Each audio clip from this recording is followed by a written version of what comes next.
안녕하십니까? 삶의 깊은 묵상이 필요한 당신의 시간, 함께하게 되어 기쁩니다. 오늘의 이야기가 당신의 마음에 하나님의 위로와 평강을 가져다 주기를 소망합니다. 잠시 귀를 기울이시기 전에 이 은혜의 말씀이 더 많은 이들에게 흘러갈 수 있도록 좋아요와 구독으로 마음을 표현해 주시면 감사하겠습니다. 주님의 이름으로 당신의 삶을 축복합니다. 우리 삶에는 때로 이해하기 힘든 순간들이 찾아옵니다. 하나님의 축복이 함께한다는 사실이 삶의 압박감이나 고난이 없다는 것을 의미하지는 않기 때문입니다.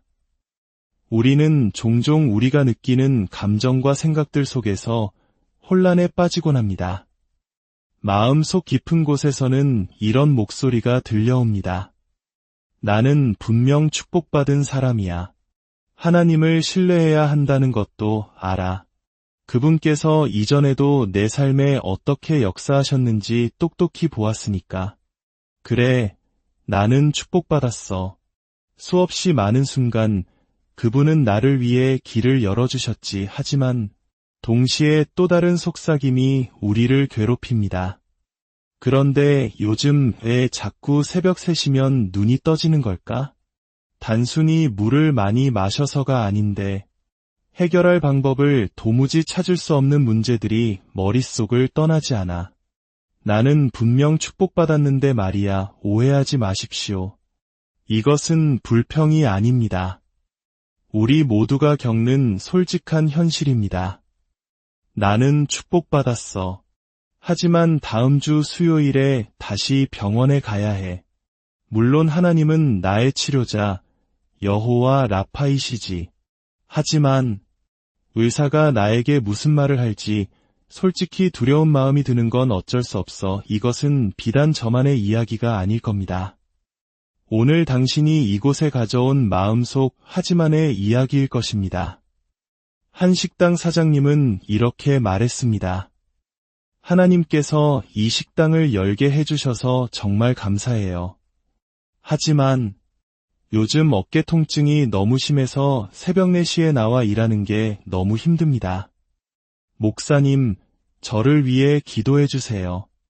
하나님을 믿지만 이 어깨는 정말 아프네요. 하나님은 저에게 정말 많은 것을 주셨어요. 하지만 이 통증이 저를 잠 못 들게 합니다. 밤마다 고통 속에서 깨어납니다. 하나님을 사랑하고 신뢰해요. 저는 축복받았어요.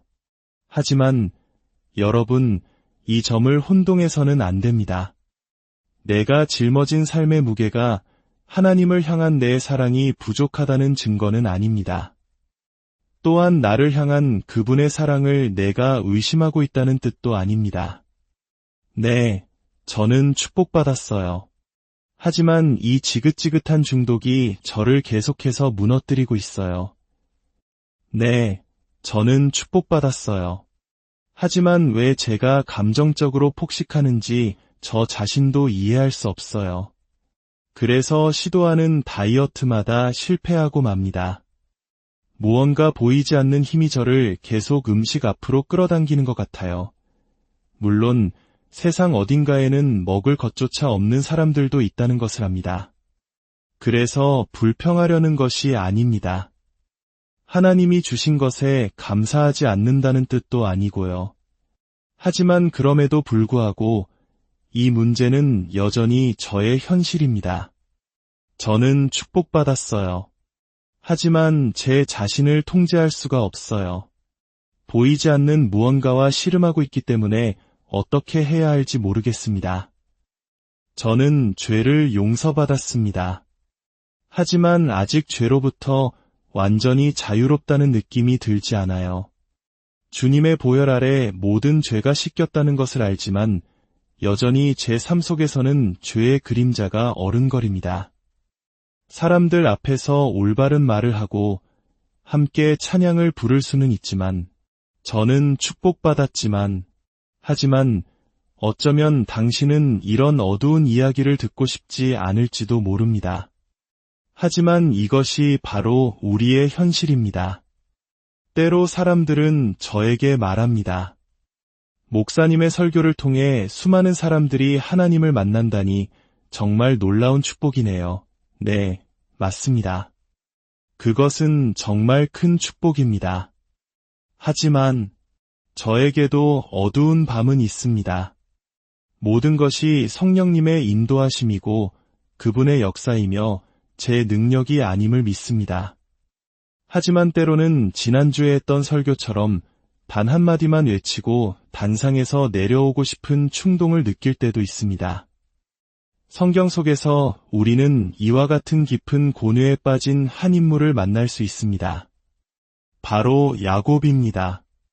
창세기 32장 24절을 보면 야곱이 겪고 있는 상황을 통해 우리의 모습을 발견하게 됩니다. 야곱은 고형 에서를 만나야 합니다. 그는 에서가 자신을 해치려 할 것이라 생각하며 두려움에 떨고 있었습니다. 그래서 자신의 모든 소유, 아내와 자식들, 가축들까지 전부 야복강 너머로 먼저 보냅니다. 그는 에서와의 싸움을 준비하고 있었습니다. 그런데 바로 그 순간 그가 예상치 못했던 싸움이 시작됩니다. 이것이 바로 걱정이 우리에게 하는 일과 같습니다. 걱정은 아직 일어나지도 않은, 어쩌면 영원히 일어나지 않을 전투에 우리의 모든 힘을 쏟아붓게 만듭니다. 정작 우리가 할 수 있고 해야만 하는 일에 쓸 에너지를 고갈시키는 것이죠. 성경은 말합니다. 야곱이 그 모든 축복의 증거들, 두 아내와 11명의 아들, 수많은 가축대로부터 분리된 후 홀로 남았을 때 어떤 사람이 나타나 날이 새도록 그와 씨름했다고 말입니다. 야곱은 홀로 남았더니 어떤 사람이 날이 새도록 야곱과 씨름하다가 이 장면은 우리에게 두 가지 중요한 사실을 알려줍니다. 첫째, 야곱은 홀로 씨름했습니다. 그의 처절한 싸움을 본 사람은 아무도 없었습니다. 우리의 가장 깊은 고뇌와 싸움은 종종 다른 사람들은 전혀 알지 못하는 곳에서 홀로 이루어집니다. 둘째, 그는 밤에 씨름했습니다. 칠흑 같은 어둠 속에서 씨름했다는 것은 야곱 자신조차도 자신이 누구와 무엇과 싸우고 있는지 제대로 볼 수 없었다는 것을 의미합니다. 이것이 바로 우리가 겪는 진짜 싸움의 본질 아닐까요? 문제의 현상이 아니라 문제의 근원 말입니다. 문제의 근원을 알아야만 올바른 싸움의 전략을 세울 수 있습니다. 만약 당신이 평생을 저 사람들 때문에 힘들어 그들이 나를 인정해주기만 하면 되라고 생각하며 산다면 당신은 그 사람들을 당신 문제의 근원으로 삼는 것입니다. 만약 문제의 근원이 당신 외부에 있다면 당신의 힘의 원천 역시 외부에서 찾아야 할 것입니다. 문제의 근원이 힘의 원천을 결정하기 때문입니다. 눈에 보이는 것과 싸울 때는 눈에 보이는 무기가 필요합니다. 그러나 우리의 싸움이 깊은 밤중에 일어날 때, 내 안에 가장 깊고 어두운 곳에서 벌어질 때 나는 어떻게 해야 할까요? 다른 사람에게 설명하기조차 어렵고 어쩌면 그들도 듣고 싶어 하지 않을 그 싸움 앞에서 말입니다.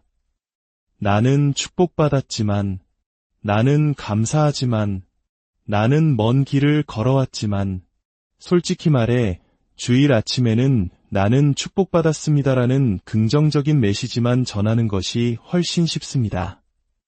하지만이라는 단어를 빼버리면 모두가 편안해합니다. 그러나 여러분이 이곳에 올 때는 당신의 그 축복받았지만의 마음을 있는 그대로 가져와도 괜찮습니다. 혼란스러운 채로 와도 괜찮습니다. 갈등하는 마음으로 눈물 흘리며 와도 괜찮습니다. 기쁘게 소리치지 않아도, 박수치지 않아도, 아멘을 외치지 않아도 괜찮습니다.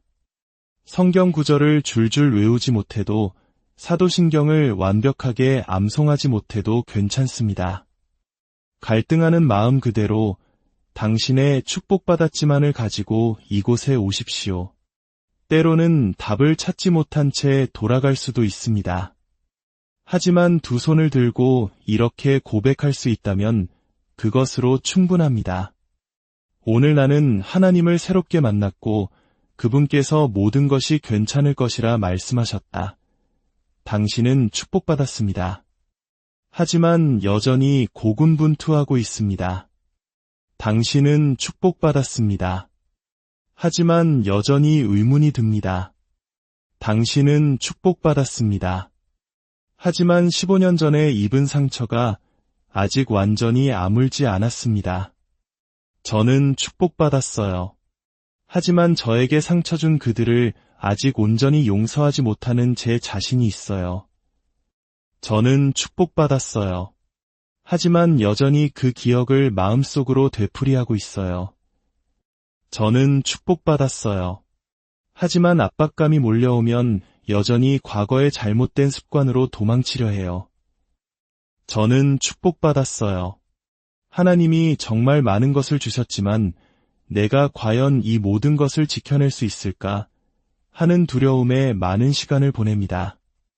하나님이 주셨지만 내 힘으로는 지킬 수 없을 것 같아서요. 여기에 좋은 소식이 있습니다. 만약 그분이 시작하셨다면 그것을 완성하실 책임 또한 그분께 있다는 것입니다. 기억하십시오.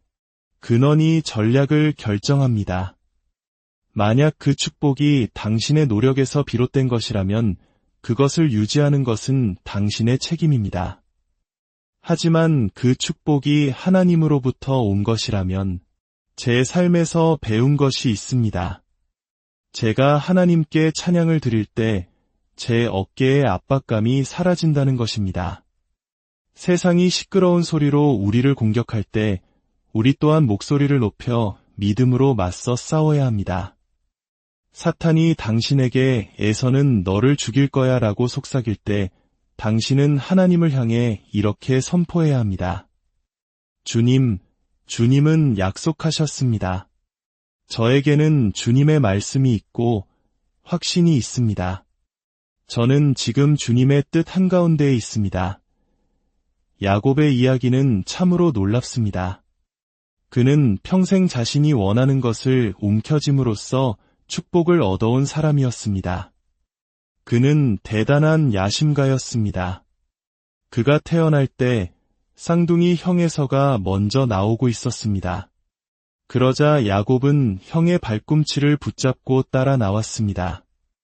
첫째가 되기 위해서였죠. 그래서 사람들은 그의 이름을 발꿈치를 잡은 자라는 뜻의 야곱이라 지었습니다. 이것은 그가 평생을 살아온 방식, 그리고 어쩌면 우리 중 많은 이들이 살아가는 방식을 보여주는 놀라운 그림입니다. 하나님께서 그저 주시기를 원하는 것을 굳이 자신의 힘으로 쟁취하려 애쓰는 모습 말입니다. 솔직히 말해 우리는 기독교 신앙을 일종의 훈련이나 자기개발과 혼동하기 쉬운 시대에 살고 있습니다. 좋은 크리스천이 된다는 것이 성경을 얼마나 많이 읽는가, 기도를 얼마나 오래 하는가로 측정된다고 생각합니다. 물론 성경을 읽고 기도하는 것은 매우 중요하며 우리 모두가 매일 더 힘써야 할 부분입니다. 하지만 그것이 당신을 크리스천으로 만드는 것은 아닙니다. 그것이 당신을 더 나은, 더 강한 크리스천으로 만들어주는 것도 아닙니다.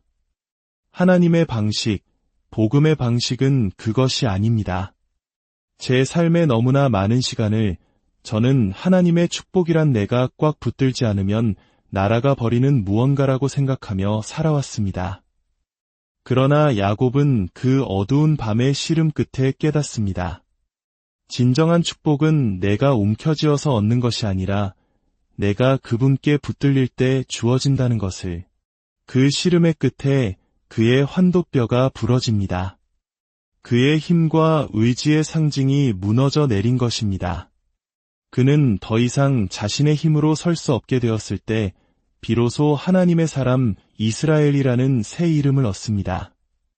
사랑하는 여러분, 당신의 축복받았지만 왜 순간이야말로 당신의 힘이 아닌 하나님의 능력이 나타날 가장 위대한 기회입니다. 당신이 홀로 어둠 속에서 씨름하고 있다고 느낄 때 기억하십시오. 당신은 혼자가 아닙니다. 당신을 붙들고 씨름하시는 그분은 당신을 무너뜨리려는 분이 아니라 당신을 새롭게 빚어 축복하시려는 하나님이십니다. 우리의 가장 연약하고 갈등하는 모습까지도 사랑으로 품어주시는 주님의 은혜가 여러분 모두와 함께하기를 기도합니다. 나는 축복받았지만 이라고 느껴지는 모든 순간에 밤새도록 당신과 함께 씨름하시고 새벽녘에 당신을 축복하시는 그분을 기억하게 되기를 소망합니다.